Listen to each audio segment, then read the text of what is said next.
Beberapa waktu terakhir perekonomian di tanah air sedikit. Pada April 2025, terjadi inflasi sebesar 1,17% secara bulanan atau mantuman, atau terjadi kenaikan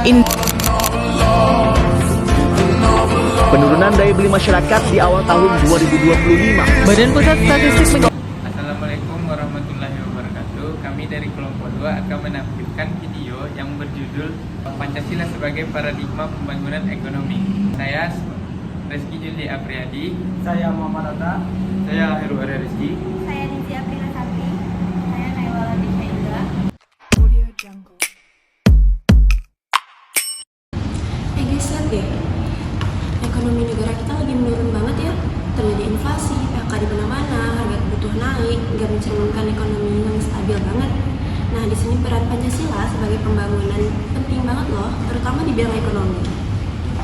Ya, masalah ekonomi negara kita saat ini cukup kompleks ya. Ini Pancasila sebagai paradigma. Apa itu paradigma? Paradigma itu artinya semua kebijakan ekonomi seharusnya berlandaskan pada nilai-nilai Pancasila ya. Jadi bukan cuma soal untung rugi, soal etika, keadilan dan kesejahteraan sosial. Aku merasa penting banget menekan sila pertama, ketuhanan yang Maha Esa. Ini jadi landasan moral dan etika dalam ekonomi.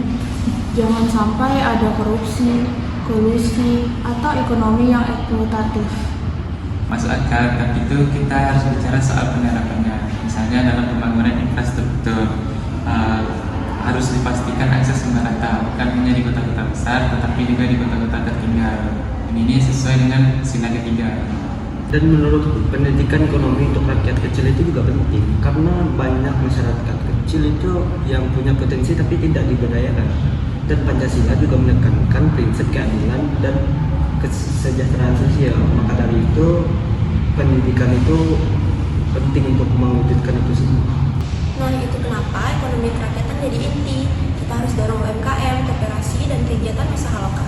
Pemerintah seharusnya lebih berpihak pada mereka, bukan hanya korporasi besar atau investor asing. Politik ekonomi harus memberikan dukungan kepada usaha kecil, menengah, koperasi sebagai pilar utama pembangunan ekonomi nasional. Hal ini membantu mewujudkan ekonomi yang lebih adil, demokratis, sehingga nilai-nilai Pancasila tidak hanya menjadi dasar filosofis, tapi juga panduan nyata dalam pembangunan ekonomi. Betul. Kalau ekonomi hanya kalangan atas, itu bertentangan dengan sila kelima. Masalah hukumnya juga serius. Regulasi ekonomi kadang nggak tegas membela pelaku kecil. Harusnya ada keberpihakan hukum untuk melindungi mereka, termasuk transparansi dan kemudahan perizinan. Tapi jangan lupa, kita juga harus membangun sistem yang efisien dan berkelanjutan. Karena pembangunan itu perlu teknologi dan inovasi, tapi tetap harus berlandasan jiwa yang Pancasila. Karena pembangunan ekonomi ini harus inklusif dan efisien dan ramah lingkungan juga. Nah, seperti yang aku bilang tadi, berjiwa Pancasila, aku suka kata-kata seperti itu karena menurutku artinya kita bergotong royong bukan hanya untuk generasi sekarang, tapi untuk jangka panjang. Gotong royong, kebersamaan, dan keadilan itu harus jadi nafas kehidupan bernegara kita ke depannya. Kalau begitu, bisa kita simpulkan bahwa pembangunan ekonomi berdasarkan Pancasila mencakup yang pertama, etika dan moralitas yang terkandung pada sila pertama menjadi penting dalam kegiatan ekonomi. Kedua, ekonomi yang adil dan beradab menuntut pembangunan ekonomi yang berpihak pada kelompok kecil. Dan yang ketiga, pemerataan ekonomi terutama di daerah-daerah tertinggal agar tidak semakin terpinggirkan. Yang keempat, partisipasi publik sangat penting dalam perumusan kebijakan ekonomi untuk mendorong ekonomi yang demokratis. Dan yang kelima, pembangunan ekonomi yang harus menjamin distribusi kekayaan yang adil dan merata. Tantangannya jelas, seperti kebijakan ekonomi, dominasi pasar pada orang asing dan investor asing, dan lemahnya perlindungan terhadap masyarakat miskin dan tingginya angka pengangguran menjadi indikator bahwa pembangunan ekonomi menjadi bersifat menyeluruh. Berarti solusinya bukan hanya kebijakan teknis, tapi juga revolusi nilai.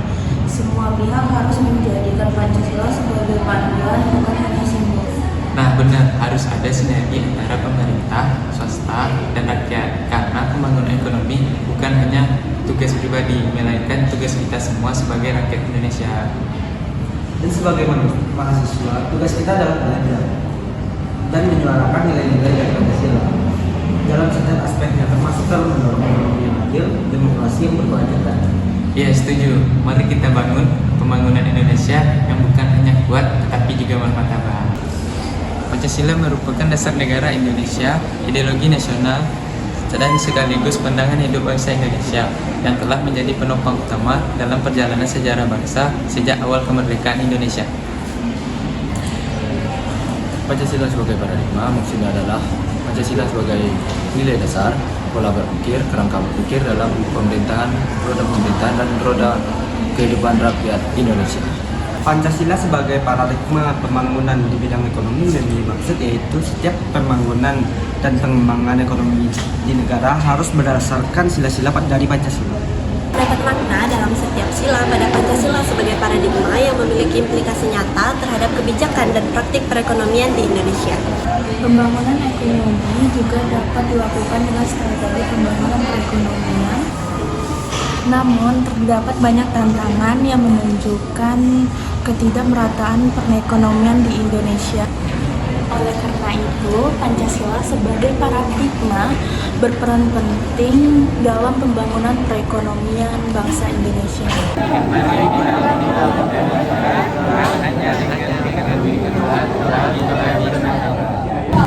Terima kasih.